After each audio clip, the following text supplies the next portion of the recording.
Good morning दोस्तों, आपका स्वागत है मेरे चैनल श्योर 10 पे। ये हमारा लेक्चर नंबर 4 है। जो लोग चैनल पर पहली बार आए हैं, इससे पहले मैंने लेक्चर नंबर 1 जिसमें फुल डिटेल थ्योरी है कि एरिया रिलेटेड टू सर्कल में कौन कौन सी टर्म यूज होगी, उसके बारे में बिल्कुल डिटेल में बताया। फिर लेक्चर नंबर 1 में और 2 में मैंने एरिया रिलेटेड टू सेक्टर से कुछ क्वेश्चन करवाए हैं। ठीक है, तो ये भी हमारा लेक्चर नंबर 4 में एरिया रिलेटेड टू सर्कल के ही और मतलब मेजर सेक्टर और माइनर सेक्टर के क्वेश्चन होंगे। ठीक है, तो ध्यान से देखते हैं, ज़्यादा देर ना करते हुए चलिए क्वेश्चन पढ़ते हैं और सोल्व करते हैं। क्या कह रहा है, यकीन मानो सही बता रहा हूं, ये क्वेश्चन मैक्सिमम बच्चे नहीं कर पाएंगे। एक बार आप फिर से ट्राई करो। क्या कह रहा है, देखो ध्यान से। The perimeter of a sector of a circle of radius 5.2 centimetre is 16.4। तो हमें क्या क्या दिया है पहले वो लिख लो। हमें दिया हुआ है perimeter of sector, perimeter of sector कितना दिया हुआ है, ध्यान से पढ़ोगे तो लिखा हुआ है 16.4 और रेडियस दी हुई है। रेडियस कितनी है हमारी, रेडियस इक्वल टू 5.2 सेंटीमीटर। ठीक है, हमें निकालना क्या है, एरिया। ध्यान से देखना, एरिया। तो एरिया ऑफ सेक्टर क्या होता है, area of sector equal to, ध्यान से देखना, theta upon 360 into pi r square. ठीक है, यही होता है। अब मुझे एंगल तो पता ही नहीं है भाई, मुझे थीटा नहीं पता है, आर तो पता है, थीटा कैसे निकलेगा। तो ध्यान से देखना, हमें क्या दिया हुआ है, पेरीमीटर, और हमें पता है पेरीमीटर क्या होता है, ध्यान से, कि सेक्टर का पेरीमीटर क्या होता है, 2r plus theta upon 360 into 2 pi r. ये हमारा क्या होता है, पेरीमीटर किसका, सेक्टर का। और यही पेरीमीटर कितना दिया हुआ है, 16.4। क्लियर है यहां तक, अच्छे से समझ में आया। अब यहाँ पे r दिया हुआ है, r की वैल्यू रख दो तो कितना होगा, 2 into 5.2 plus theta upon 360 into 2 into r की वैल्यू कितनी है, 5.2 इंटू पाई, और ये किसके बराबर है, 16.4 के। ठीक है, इसकी मल्टीप्लाई करेंगे तो कितना आ जाएगा, ध्यान से देखना, ऊपर वाला मिटा देता हूं क्योंकि ऊपर वाले का काम हो गया।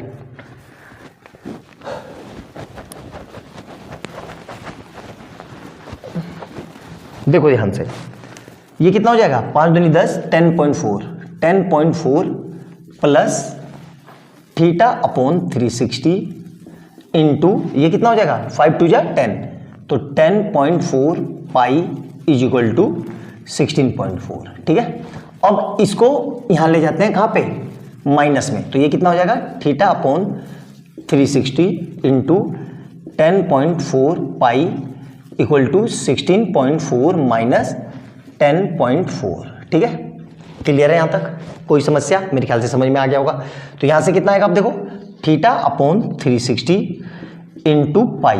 ध्यान से देखना आप, अब मैं क्या कर रहा हूं, ये वाली वैल्यू, ये वाली, ये मल्टीप्लाई में है तो कहां जाएगी, डिवाइड में। तो ये कितना आ जाएगा, ये 10 गया तो ये 4 गया, तो 4 10 6, तो 6 अपॉन 10.4। क्लियर है यहां तक, समझ में आ गया होगा। इसको काट ले सकते हैं लेकिन काटते नहीं है, अभी रखते हैं, आगे करेंगे। ठीक है, अब हमें पता है एरिया। ठीक है, हमें क्या निकालना है, एरिया। तो एरिया क्या होता है, area equal to theta upon 360 into pi into r square, यही होता है। इस पूरे की वैल्यू हमें दे रखी है, देखो क्या ना, ये पूरा थीटा अपॉन 360 इंटू पाई, तो इस पूरे की वैल्यू डायरेक्ट इस पूरे की जगह रख सकता हूं। यहां तक समझ में आया, तो देखो मुझे एंगल निकालने की जरूरत ही नहीं पड़ी। तो ये कितना हो जाएगा, इस पूरे की वैल्यू कितनी है, 6 अपॉन 10.4 इंटू आर कितना है, ध्यान देखो 5.2, तो मतलब 2 बार लिख सकता हूं, 5.2 इंटू 5.2। अब ध्यान से देखो, तो ये इससे पूरे से कट गया, कितनी बारी में, 2 टाइम में, और 2 से ये कट गया कितनी बारी में, 3 टाइम में। तो कितना आंसर आएगा, ये 15.6 सेंटीमीटर स्क्वायर। आया समझ में, बहुत ही प्यारा और जबरदस्त क्वेश्चन था। कहीं एंगल नहीं था तो हमने एंगल का यूज ही नहीं किया, बिना एंगल का यूज करे हुए इसको सोल्व कर दिया। ये क्वेश्चन कराने का मतलब यही था कि अगर एंगल ना दिया हो तो एकदम से कंफ्यूज मत होता ना। आप क्या करते हो कि रट लेते हो कि एंगल दिखा और एंगल नहीं दिखा, तो आप क्या करते हो, परेशान हो जाते हो, यार एंगल तो इसमें है ही नहीं, करूंगा कैसे। आप दिमाग नहीं लगाते हो, क्यों दिमाग इसलिए नहीं लगाते हो कि इस तरह के क्वेश्चन आप करते ही नहीं हो। तो अच्छे से देखना, बहुत प्यारा क्वेश्चन है, समझ के लिखना, एक एक पॉइंट समझना, और वीडियो अच्छी लगे तो लाइक एंड सब्सक्राइब करना और बेल आइकन दबाना। ठीक है, अगला क्वेश्चन करते हैं इसी के जैसा, नोट डाउन कर लो इसको जल्दी से। नेक्स्ट क्वेश्चन देखेंगे। ठीक है, क्या कह रहा है, ध्यान से समझेंगे। The circumference of the circle, the circumference of the circle exceed the diameter by 16.8। मतलब जो सर्कमफ्रेंस है वो डायमीटर से 16.8 बढ़ जाती है। तो हमें क्या दिया हुआ है, सर्कमफ्रेंस ऑफ सर्कल, ठीक है, circumference of circle is equal to क्या हो रहा है, वो डायमीटर से कितनी बढ़ जा रही है, डायमीटर से 16.8। एक्सीड मतलब बढ़ जाना। यहां तक क्लियर है। हमसे पूछ क्या रहा है, सर्कमफ्रेंस ऑफ द सर्कल। तो सर्कमफ्रेंस क्या होता है, 2πr। तो किसी तरीके से मैं ये r निकाल के यहाँ पे पुट कर दूं तो मेरा काम हो जाएगा, बिल्कुल। लेकिन ये r कैसे निकलेगा, देखो। तो सर्कमफ्रेंस कितना होता है, 2πr, और ये किसके बराबर है, डायमीटर को d, और d को हम क्या लिख सकते हैं, 2 × r, मतलब 2 × r प्लस 16.8। यहां तक समझ में आया, कोई दिक्कत नहीं होनी चाहिए। अब हमें क्या निकालना है, ध्यान से देखना। हमें तो r निकालनी है, तो इस पूरे को उठा के यहां ले आओ तो क्या हो जाएगा, 2πr minus 2r equal to 16.8। आया समझ में। अब यहां से क्या आ जाएगा, ध्यान से देखो, r कॉमन ले लिया और 2 कॉमन ले लिया, 2 भी कॉमन ले लिया और r भी, तो क्या बचा, pi minus 1 is equal to 16.8। Pi की वैल्यू रख लो, 2 × r, पाई कितना होगा, 22/7 माइनस 8 इक्वल टू 16.8। आया यहां तक समझ में। अब इसके नीचे कुछ नहीं है तो 1 लगा दो, तो 2r इज इक्वल टू, ध्यान से देखना, 22 1 है यार, ये 1 है, 8 थोड़ी ना है, 1 है, 1 पाई की वैल्यू है, तो ये कितना आ जाएगा, माइनस का 7 एलसीएम आ गया अपॉन में 8 इज इक्वल टू 16.8। क्लियर है। अब ये 8 जाएगा मल्टीप्लाई में और ये आएगा यहाँ पे, तो कितना आ रहा है, ध्यान से देखो, यहाँ पे लिख देता हूँ, 2r is equal to 16.8 into 8 upon में 22 में से 7 गए 15, ठीक है। और यहाँ ये 2 कहाँ जाएगा, डिवाइड में, तो मतलब r equal to 16.8 into 8 upon 15 into 2। Clear है यहाँ तक, कोई समस्या। अब देखो इसको काट लेते हैं, ये इससे कट गया 4 टाइम में और ये इससे कट रहा है 15, 0 लगा के, तो इसको डिवाइड कर देते हैं। कितना आ रहा है, कैलकुलेटर पे करके दिखाता हूँ जल्दी से। देखो एक मिस्टेक हो गई हल्की सी, ये 8 नहीं आएगा यार, यहाँ पे 8 नहीं है, ये यहाँ पे 7 है। कितना है ये, 7, ठीक है। तो यहाँ पे ये 8 नहीं आएगा, देखो इसको सही कर लो, ये कितना आ रहा है, 7, और यहाँ पे ये 2, और यहाँ पे ये कितना है, 7, और यहाँ पे है ये 2।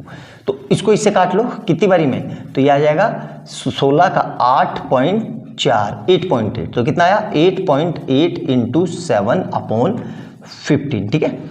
अब ये फिर 3 से कट जाएगा, है ना, तो अल्टीमेट r कितना आ जाएगा, इसको कर लेना, मैंने कैलकुलेटर पे कर लिया, 3.92 सेंटीमीटर आ गया। r निकाल लिया मैंने। अब ध्यान से देखना, अब r निकाल लिया तो मुझे क्या निकालना है, सर्कमफ्रेंस। तो सर्कमफ्रेंस क्या होता है, ध्यान से देखो, circumference equal to circumference equal to 2πr, ठीक है। तो यहां से कितना आ जाएगा, 2 इंटू पाई रख लो, 22/7 इंटू r। देखो अब r ये वाली वैल्यू रख लो तो डायरेक्ट होगा, वरना ये रख लो, इससे थोड़ी कैलकुलेशन लंबी होगी, ये रख लेते हैं। तो r कितना आया, इसको मिटा देता हूँ, यहाँ पे लिख लेता हूँ, ठीक है, थोड़ा दूर करके। तो 2 इंटू 22/7 इंटू r की ये वैल्यू रख रहा हूँ मैं, 8.4 इंटू 7 अपॉन 15। तो देखो इससे ये कट गया, ठीक है, और कुछ कट रहा है, तो देखो ये आ जाएगा 44 इंटू 8.4 अपॉन 15, ठीक है। अब इसको कैलकुलेटर पे करता हूँ जल्दी से, ठीक है। तो कैलकुलेटर पे कर लेते हैं जल्दी से, इसको कितना आएगा, ये आ जाएगा हमारा, देखो 44 इंटू 8.4 डिवाइडेड बाई 15, तो सर्कमफ्रेंस आ गया हमारा, ये आ जाएगा हमारा 24.64 सेंटीमीटर। यही इसका आंसर है। आया समझ में, कोई दिक्कत यहाँ तक, कोई दिक्कत। तो इस क्वेश्चन को, इस तरह का क्वेश्चन एग्जाम में आ सकता है। क्वेश्चन इसलिए दिया गया है ताकि इसमें हल्की फुल्की कैलकुलेशन है, बच्चा पजल्स हो जाए, कैलकुलेशन गलत कर दे, और ऐसा इतनी कोई बड़ी कैलकुलेशन है नहीं, ध्यान से समझ करोगे तो आराम से आंसर आएगा। आया समझ में, तो नोट डाउन कर लो। बहुत फ्रीक्वेंटली पूछे जाने वाले क्वेश्चनों में से एक है, एमसीक्यू में पूछ लेगा या 1 नंबर 2 नंबर में पूछ लेगा। आया समझ में। प्रैक्टिस जितने अच्छे अच्छे क्वेश्चन की करोगे उतनी अच्छी आपकी प्रैक्टिस होगी, जितने तरह तरह के क्वेश्चन करोगे उतनी अच्छी आपकी मैथ इंप्रूव होगी। लेकिन सबसे जरूरी चीज़ है करना। आप लोग क्या करते हो, सिर्फ एनसीईआरटी करते हो जिसमें 15, 20, 25 क्वेश्चन होते हैं, जो एनफ नहीं है। आपको बहुत एनसीईआरटी के बियॉन्ड भी जाना पड़ेगा, बहुत ज़्यादा प्रैक्टिस करनी पड़ेगी, तभी आपकी मैथ बहुत स्ट्रॉन्ग होगी। आई बात समझे? तो नोट डाउन कर लो इसको जल्दी से, अगला देखते हैं। नेक्स्ट क्वेश्चन देखो क्या कह रहा है। If the area of circle is equal to sum of the areas of two circle of diameter 10 cm and 24 cm. Calculate the diameter of the circle. मतलब इस तरीके से दिया हुआ है, area of circle is equal to क्या दिया हुआ है, equal to sum of the area of circle 1 plus area of circle 2। ठीक है, हमें पता है एरिया ऑफ सर्कल बड़ा वाला, बड़े वाले सर्कल का एरिया हमने क्या ले लिया, पाई आर स्क्वायर, और इसका क्या ले लिया छोटे वाले का, पाई R1 square plus pi R2 square. ठीक है, ये समझ में आया कि नहीं? पूरे में से पाई कॉमन आ रहा है तो पाई कॉमन ले लेते हैं। 1 मिनट, फोन आ रहा है, 1 मिनट। हेलो, तो देखो कैसे करेंगे, तो पूरे में से पाई कॉमन आ गया तो ये क्या बचेगा, देखो पाई कॉमन आ गया, यहाँ से पाई आर स्क्वायर और यहाँ से पाई कॉमन ले लिया, क्या आ गया R1 square plus R2 square. ठीक है, पाई से पाई कट गया तो यहाँ से क्या आ गया, r square equal to R1 square plus R2 square. ठीक है, लेकिन हमें R1 तो नहीं दिया हुआ है, हमें डायमीटर दिया हुआ है, तो यहाँ पे लिख लेता हूँ डायमीटर 1, कितना डायमीटर 1, ये कितना दिया हुआ है 10 सेंटीमीटर। ठीक है, तो रेडियस कितनी हो जाएगी इसका, मतलब 2 into R1 equal to 10 centimetre. तो R1 कितना आ जाएगा यहाँ से 10/2 सेंटीमीटर, मतलब R1 इक्वल टू 5 सेंटीमीटर, और उसी तरीके से similarly R2 equal to 12 centimetre. ठीक है, यहाँ वैल्यू रख दो तो कितना आ जाएगा, आर स्क्वायर इक्वल टू कितना आया 5 का स्क्वायर प्लस 12 का स्क्वायर, तो कितना आ जाएगा ये 25 प्लस 144 मतलब 169, ये आ जाएगा आर स्क्वायर। तो मतलब आर स्क्वायर इक्वल टू 169 को क्या लिख सकता हूँ 13 का स्क्वायर, स्क्वायर से ये स्क्वायर कट गया, तो आर इक्वल टू 13 सेंटीमीटर आ गया। तो सिंपल से क्वेश्चन है, एक नंबर में बहुत फ्रीक्वेंटली पूछे जाते हैं, इसलिए ये करवा रहा हूँ क्योंकि मेरा टारगेट है आपको 80 आउट ऑफ 80 दिलाना। तो सभी तरह के क्वेश्चन कराऊंगा, चाहे बहुत आसान हो या बहुत मुश्किल हो, सभी तरह के, क्योंकि मुझे सबको ध्यान में रख के पढ़ाना है, सिर्फ स्पेशल बच्चों को ध्यान में रख के नहीं पढ़ाना है। टीचर का मतलब यही होता है कि आप सब बच्चों को सिखाओ, किसी 2-4 जो टॉपर हैं उनके लिए मत पढ़ाओ, सबके लिए पढ़ाओ। आई बात समझ में? तो इसलिए इतने आसान से क्वेश्चन भी करवा रहा हूँ ताकि आपको ये ना लगे कि सर इतने आसान से क्वेश्चन क्यों करवा रहे हैं, सर तो बहुत अच्छे क्वेश्चन कराते हैं। आई बात समझ में? तो इसको नोट डाउन करो, अगला देखते हैं। नेक्स्ट क्वेश्चन देखो, बहुत ही प्यारा क्वेश्चन है ये भी हमारा। क्या दिया हुआ है, if the difference between the circumference and the radius is 37। हमें क्या दिया हुआ है, सर्कमफ्रेंस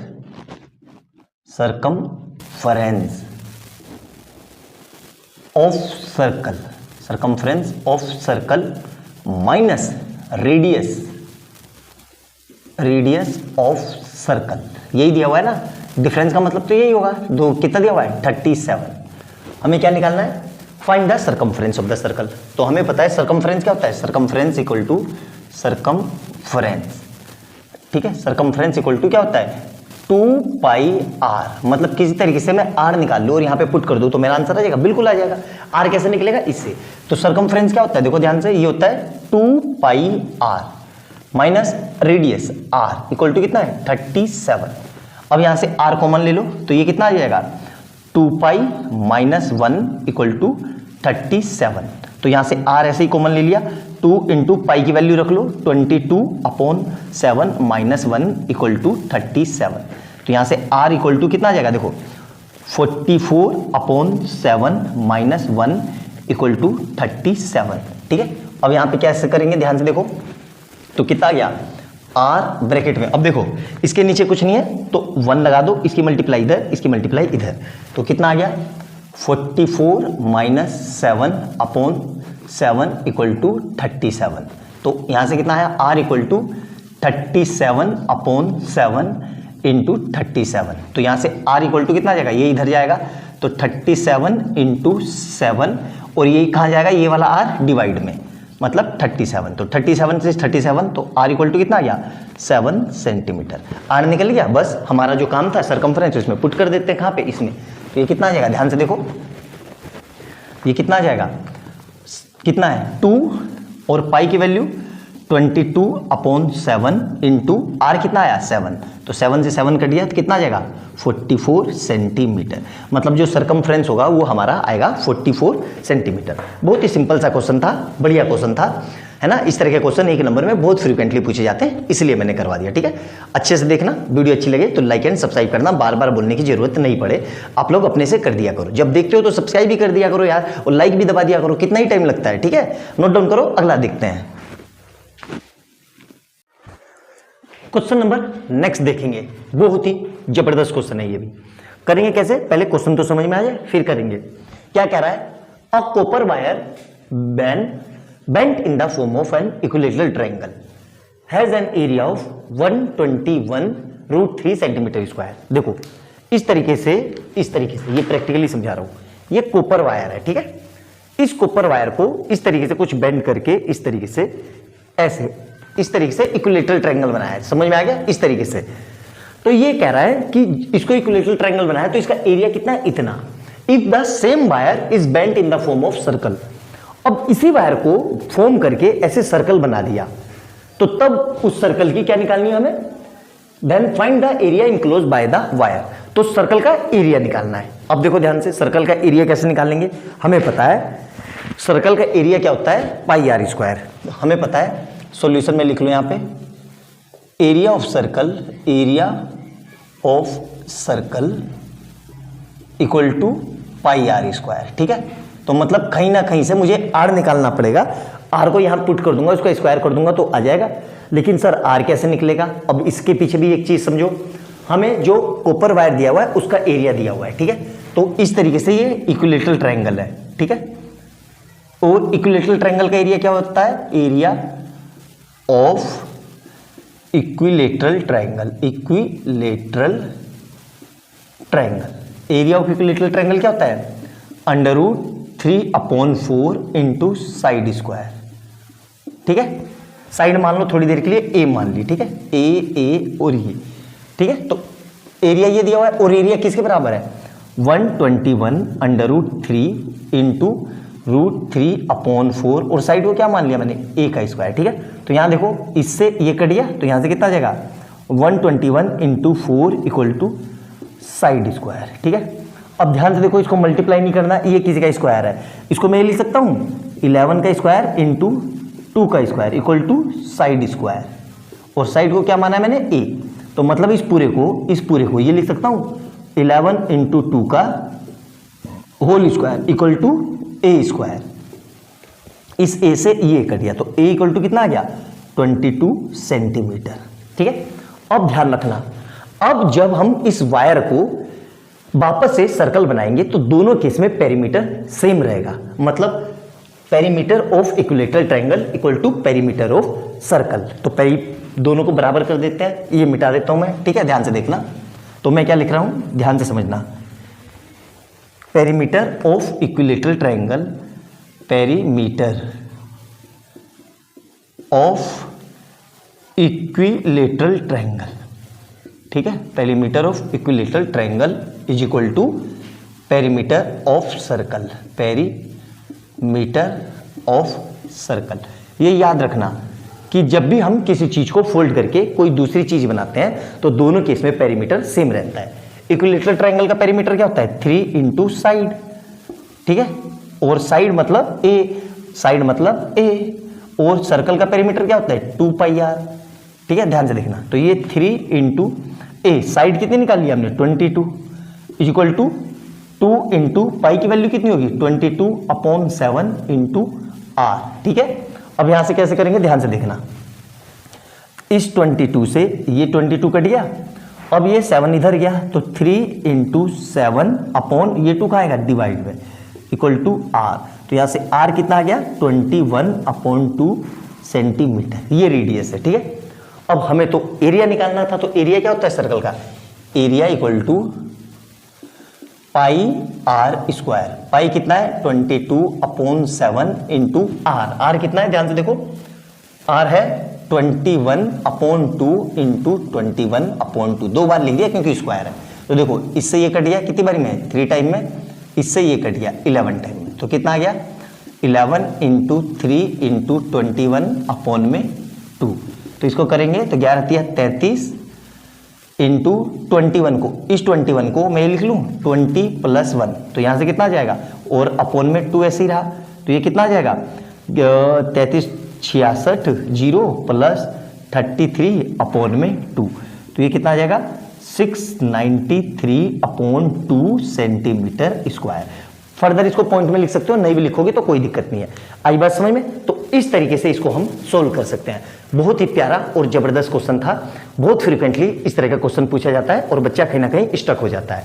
तो जिस हिसाब से मैंने सारी बात बताई, वीडियो में एक एक चीज समझाई, उसको नोट करते हुए चलना और क्वेश्चन को लिख लेना और साइड में नोट में लिख लेना कि जब भी ऐसा क्वेश्चन आए तो दोनों फिगर की पेरीमीटर सेम होती है, और इसको कर लेना। आया समझ में अच्छे से? बहुत ही अच्छा क्वेश्चन है। नेक्स्ट क्वेश्चन देखते हैं, जल्दी से नोट डाउन कर लो इसको।